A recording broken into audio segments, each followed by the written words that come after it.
No doubt the Hamas terrorist group is relishing in the media's anti-Israel coverage over the past week. Photos of malnourished children have not only prompted more government leaders to support the so-called two-state solution, they've also led some conservatives to take on a more critical tone against the Jewish state. And while outlets like the New York Times have been called out for misleading the public with these pictures, it can be hard to find the truth buried beneath the mountain of lies. Thankfully, we have outlets like the Washington Stand and reporters like my next two guests. With me now in studio for a discussion of the headlines is Suzanne Bowdey, editorial director and senior writer at the Washington Stand, and Casey Harper, managing editor of the broadcast, the Washington Stand. All right, Suzanne and Casey, thanks for joining me. Thanks, sure. Tony. Okay. Let's talk about it. When it comes to reporting on what's happening in Gaza, the amount of misleading and conflicting information is only growing. I mean, let's talk. I'm going to just throw this out there. We saw this picture of supposedly a starving child that I think prompted the United Kingdom, the prime minister there, to say that, hey, in September, if Israel hasn't agreed to a ceasefire, which, by the way, they're not the ones not wanting a ceasefire. It's Hamas that's not showing up. But that's beside the point. That they will demand in September at the UN a two-state solution being imposed on Israel. So, Casey, jump in here. Sure. I mean, these photos are very powerful. If you look at history, the Boston Massacre, a picture, the painting of it done by Paul Revere actually helped spark the revolution. It was a propaganda poster of the Boston Massacre. If you think about other wars, pictures are very powerful. And we're seeing that again here. You know, I've been a journalist for many years now, since before Suzanne was born. And there's two ways to be biased. Speaking of misinformation. Yeah, there's our first. I said I'm a journalist. Said I'm a journalist. The first thing was untrue. But so I've been a journalist for a long time, and there's two ways to be misleading or inaccurate. And people always think of the first, which is to say something not true. That's what we saw in this photo. It gave the impression that there's someone starving, there's more to the story, a medical condition. The other way to be biased, which is less known, is to leave details out. And to be selective in what you leave out. So you're technically, there's no fact check, there's no correction you have to issue. You can't say that you lied, you just didn't tell the truth. Exactly, and that's what we see most commonly. We see the leaving out of the culpability of Hamas. Okay, so in this particular picture, in doing a little research myself on this, the mother, who was perfectly healthy, and the child's brother, who was also perfectly healthy, not malnourished, was cropped out of the picture. Right. Yeah, and so you see the full photo, the boy looks fine. The brother looks like a normal child. Right. Yeah. So I mean, you just don't see the whole picture. So it is, again, they didn't tell a lie. They just didn't tell the truth. Exactly, and you know it's hard to. There's not a lot of good faith on this issue left anymore because so many of those criticizing Israel just have motives that go beyond just trying to get to the truth. They're past that point. They don't think Israel should exist. And so while there's a conversation to be had about the humanitarian situation in Gaza that I think we can talk about, the people who are criticizing Israel, they don't necessarily care about that. They just want to use whatever they can against Israel. I was just talking with Johnny Moore, who's a longtime friend, who's overseeing the humanitarian relief effort the United States is doing. Tomorrow, they will hit 100 million meals delivered in 2 months into Gaza. Wow. And yet the people are starving. There's only like 1 million people in Gaza. I know. Right. I mean, we are sending, and he told me, he said, you know, we got in there, and there were hundreds of truckloads just sitting there that was never delivered. The United Nations didn't deliver. I mean, it's just, it is so, it's just deceptive. It's hypocrisy. Suzanne, I have to say, I mean, this is driven by a hatred. It's this Jewish hatred. It's this right, and they're playing right into the terrorists' hands. And you'd think after all of these misleading stories, wouldn't the New York Times and others want to get their facts straight? Did they not want to be credible? What is the hidden agenda here? And it's costing lives. I mean, you've seen what's happened with international policy. You put a picture of a starving child up, and suddenly France, the UK, now Canada. We've just seen today Canada supporting a two-state solution, which is a death sentence for Israel. I mean, okay. the two-state solution, what were they asleep? Have they been asleep since, are they Rip Van Winkle? Have they been asleep since October the 7th? That is the two-state solution. Right. Right. Imagine after 9/11 if we'd said, "Oh, let's give the Taliban and Al Qaeda their own land right next to the United States." Who would have thought that was? Let's give them Ohio. Right. Hey. Well, I don't know about Ohio. California, maybe we could agree on California, but they might already be there. Right.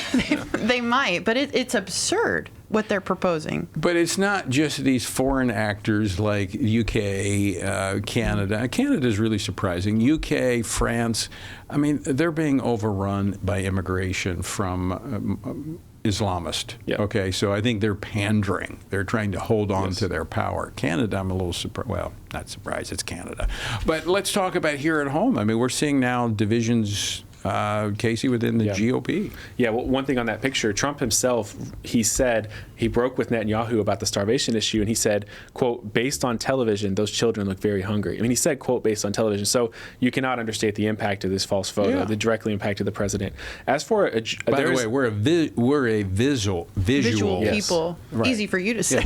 Right. Listen to me. Yeah. Don't watch me. Listen to me. So, actually people watch TV, they don't listen to it. Right. And people don't read the paper anymore. Right. So pictures are what capture people's attention. And the president famously watches a lot of TV. He more than watches a lot. Yeah, and drinks a lot of Diet Coke. There you go. Well, hey, can't blame him on the second. But there is a rift in the Republican Party that is growing. It's been there, but I think this recent photo has really helped crack it wide open in a lot of ways. You have not too many lawmakers, but a lot of the most viral voices in the Republican Party and in the conservative base who have become very critical of Israel. In some cases, Why? Straight out anti-Semitic. Well, there's a few reasons. One, they've just become totally anti-war in pretty much all cases. And it started with a growing frustration over the Ukraine funding. An isolationist view? Yes. Yeah. I mean, they don't like that word, but isolationist view. They got really frustrated about Ukraine funding, and then we started giving money to Israel. It felt like a betrayal. And so now they're just biased against the whole thing and supporting Israel, and then they start drawing on history. So they see no difference between Israel and other nations? No, they don't. They see actually Israel as parasitic. That's the way they talk about it. The Israel that we choose. You're talking about people on the right. Yeah, people like Tucker Carlson is a big voice. Like him or not, you cannot overstate the influence that Tucker has in the party right now. He puts something on YouTube, it's viral every time. It's like a virus. Yeah, I mean, he is driving the conversation. Okay, you say that. I got a clip. I want to play a clip of him. This was at Charlie Kirk's event, Turning Point USA, which Charlie Kirk gave him a platform to spew this anti-Semitic trope. Now let's play clip number one. It's extremely obvious to anyone who watches that this guy had direct connections to a foreign government. Now, no one's allowed to say that that foreign government is Israel because we have been somehow cowed into thinking that that's naughty. There is nothing wrong with saying that. There is nothing hateful about saying that. There's nothing anti-Semitic about saying that. There's nothing even anti-Israel about saying that. Okay, he's talking about Jeffrey Epstein, and this has been out there, but it's never been validated or verified by any respectable journalist that Epstein had ties to the Israeli government. Now, he had business connections, but there's a lot of people that have business connections with Jewish people. But no, there are people speculating what I think Carlson was making reference to, that he was connected to the Mossad. No evidence out there. What is this? Well, alongside the frustration about the war, there's a lot of frustration about the Epstein files, and I think because there hasn't been the transparency that was asked for, when you have so blame it on the Jews? When you have hiddenness, people's imaginations run wild. When there's a secret, I think if they were just like transparency, I'm all for the Epstein files being released, but I'm not blaming the Jewish people for them not being released. Yeah. That's the Department of Justice and the Trump administration that needs to release them. Well, and this is really a Tucker thing. That theory was not very widespread. People have been skeptical of Epstein and want that out for a long time. But the idea that Mossad was driving it, that's something Tucker himself has popularized. Is that the only anti-Semitic or anti-Israeli statement that Tucker's made? I don't know if I'm an expert on Tucker. He would totally disavow that he's anti-Semitic, and it's hard to. So it's kind of going back to the pictures. It's what you don't say.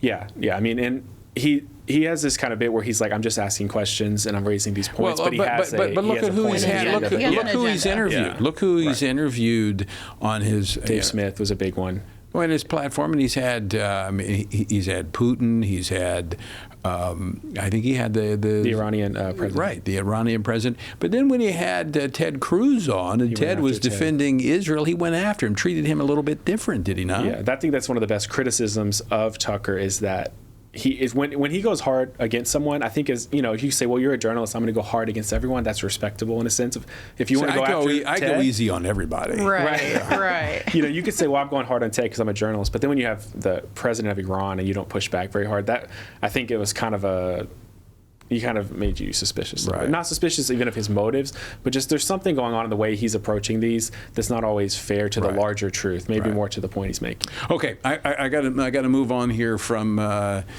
anti-Semitic conservatives, and I want to go to some good news. Yeah, shocking. Shocking, yeah. to report good news here on this show. But this is something that actually really I began working on at the very beginning of my political career on policy. I've always been more focused on policy than politics, and that is the issue of marriage. We're seeing some good developments when it comes to the upcoming generation and marriage. Right, and I think it's really interesting that we've been so inundated with bad news. We're seeing this transgender agenda, we're seeing the woke agenda, and what's happening in the background of all this is that actually marriage is getting even stronger among those who are actually taking their vows.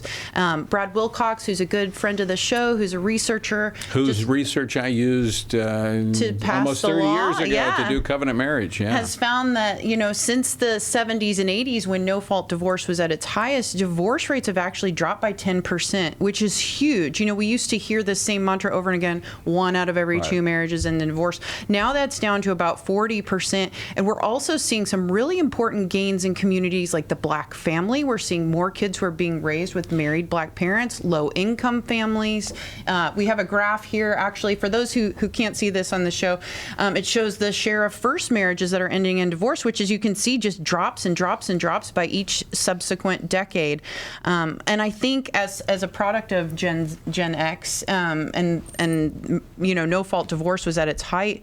When I grew up, I came from a divorced home. I think those of us that experienced it are very intentional now about wanting to preserve marriage. They feel very passionately about staying married. I think they experienced it, and I think the trauma of that has really resulted in a renewed commitment to this institution. I saw that with covenant marriage when we did that, is that those who, one generation will put something off or devalue it, the next generation rediscovers it and puts a value on it. Although our marriage rates are still low.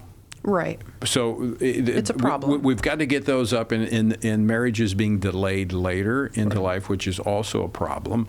But the good news is those who are marrying are staying married at a higher percentage. So, I mean, that's good news. Yeah, it is. I mean, the marriage rate's down something like 60% in the last 50 years. So we've seen a total fall off in that generational fall off that you referred to. And just, from people I know that are my age, I think they're really suspicious and skeptical of marriage and don't, especially if they're not religious in any way, they don't see a need for it. So as you said, those who do see it as important take it very seriously.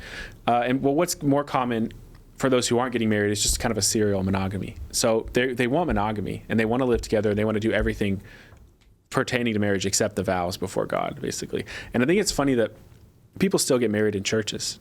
Right. Even if they don't believe. It's always been the case because they want a sense of blessing upon that. Yeah. But it's more than the trappings of marriage that put the blessing on it. It is the covenant of marriage. It's just that we started this segment, Jesus discussing the issue of marriage, its origins. And, we do so much better when we live by God's design. Oh, that's true. And the church could do a better job, too, in terms of just promoting marriage, de-emphasizing. Well, there's a fear in the church of offending people by talking about divorce, because so many people in the church are divorced. And speaking of divorce doesn't mean you're against divorced people. Jesus spoke against divorce, but he wasn't against divorced people. He cared deeply. And if we're going to break these cycles, we have to teach the better way. Well, and also there's stuff that goes into that, teaching more about the abstinence, premarital sex, de-emphasizing promiscuity. I mean, the church needs, all of that feeds into a marriage. Why get married if you're just living in sin on your, Well, we're going to have to leave it at sin because we're out of time. Casey, Suzanne, thanks for joining us.